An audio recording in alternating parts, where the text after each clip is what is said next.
बताइए कि किस प्रकार का आज आयोजन किया जा रहा है। आज महाशिवरात्रि के पावन पर्व पर बंजारा समाज के आराध्य संत और हमारे गुरु जगत गुरु संत श्री सेवालाल महाराज की जन्म जयंती है और उसी की शोभा यात्रा का आयोजन यहाँ किया गया है। ये रूट कहाँ से कहाँ जाएगा, किस प्रकार ये रूट यहाँ से रेणुका माता मंदिर से होते हुए शहर के मुख्य मार्गों से होते हुए खड़कोट धाम, जहाँ पर नर निर्माणाधीन मंदिर का निर्माण हो रहा है, वहाँ पर इस रैली का समापन होगा और उसी के बाद वहाँ पर समाज के संतों का आशीर्वचन होगा। सभा का आयोजन किया गया है, उसमें समाज के प्रतिभावान छात्र छात्राओं को पुरस्कृत किया जाएगा और समाज में जो व्याप्त अंधविश्वास और कुरीतियां है वो सेवालाल महाराज का संदेश पहुंचा करके उनको समाप्त करने का और शिक्षा के महत्व को जोड़ देते हुए समाज को एकता के सूत्र में बांधने के लिए इस कार्यक्रम का आयोजन किया गया है। क्या नाम है आपका? किशोर यादव, गौर बंजारा सेवा समिति उपाध्यक्ष। आज किस प्रकार का आयोजन किया जा रहा है संत सेवालाल बापू को लेकर? आज हमारे आराध्य संत श्री सेवालाल जी महाराज का 227वां जन्मोत्सव है और इस अवसर पर हम लोग समाज में एक संदेश दे रहे हैं कि बेटी बचाओ बेटी पढ़ाओ। हम समाज में संदेश दे रहे हैं कि दहेज प्रथा से दूर रहे। हम समाज में ये संदेश दे रहे हैं कि पर्यावरण को बढ़ावा दे। हम समाज में संदेश दे रहे हैं कि सर्व शिक्षा और शिक्षा पे अधिक महत्व दिया जाए। कि हम समाज को संदेश दे रहे हैं रैली के माध्यम से। आज दो बड़े पर्व भी है, एक तो महाशिवरात्रि है और बंजारा समाज के संत शिरोमणि सेवालाल बापू की जयंती है। इसको लेकर क्या संदेश देना चाहेंगे आप? आज सभी क्षेत्रवासियों को, पूरे देशवासियों को महाशिवरात्रि पर्व की ढेर सारी शुभकामनाएं देता हूँ। भगवान भोलेनाथ की कृपा हम सब पर है, हम सबका कल्याण करने वाले भगवान भोलेनाथ हैं। और आज के इस अवसर पर इतना ही कहना चाहूँगा कि सभी भक्तजनों से कि आज शिवालय जाकर साफ सफाई स्वच्छता के साथ साथ हम भगवान भोलेनाथ को स्मरण करें और भोलेनाथ से अपार आशीर्वाद लेकर हम सबका कल्याण भगवान भोलेनाथ निश्चित रूप से करते हैं। और उसी प्रकार हमारे बंजारा समाज के आराध्य देव संत सेवालाल जी के भी आज प्रकटोत्सव है। उस अवसर पर भी सभी बंजारा समाज और सभी सनातन धर्म में आस्था रखने वाले सभी धर्म प्रेमियों को भी बहुत शुभकामनाएं देता हूँ। और संत सेवालाल महाराज जी ने सिर्फ बंजारा समाज का कल्याण नहीं किया, बंजारा समाज में भले उन्होंने जन्म लिया और लेकिन बंजारा समाज में जन्म लेने के साथ साथ उन्होंने सारे समाजों को एक आशीर्वाद देकर एक संदेश देने का काम किया है। और बंजारा समाज ने हमेशा राष्ट्र को प्रथम रखते हुए राष्ट्र के प्रति अपनी कृतज्ञता रखते हुए राष्ट्र के निर्माण के लिए हमेशा सदैव आगे रहा है। और प्रवास कर करके अपने परिवारों का भी पालन पोषण करने के साथ साथ समाज की रक्षा के लिए हमेशा हिंदुत्व के लिए बंजारा समाज अग्रणी रहा है। मैं सभी समाजजनों को बहुत बहुत शुभकामनाएं देता हूँ, बहुत बहुत बधाई देता हूँ।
कृपाल सिंह ने अगर भोग का कार्यक्रम संपन्न हो गया हो तो मैं मंच पर आने का कट करो।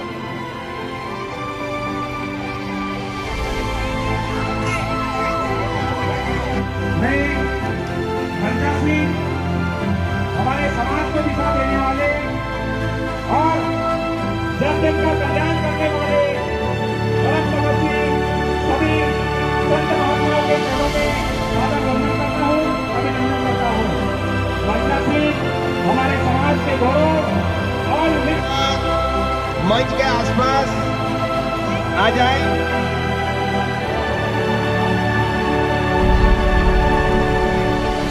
भाई संजय जी जादव, आपसे निवेदन है आप भी मंच पर विराजमान हुए। धनराज जी चौहान बोदरली, आपसे निवेदन है आप भी मंच पर विराज। અને રેલી में हमार मातृशक्ति आज विराजमान मंचे विराजमान संत समाज और हमारे युवा साथी ये शेरे रेवाड़े दिगर समाजे भी बता देने कि बंजारा समाज अब गांवों से झोपड़ियों से निकल करके अभिनंदन करता हूं और साथ ही साथ सामने मंच के सामने विराजमान और अपने आसन पर बैठी हुई मैं सभी मातृशक्तियों को गौर बंजारा सेवा समिति की ओर से बारंबार प्रणाम करता हूं, बारंबार अभिनंदन करता हूं।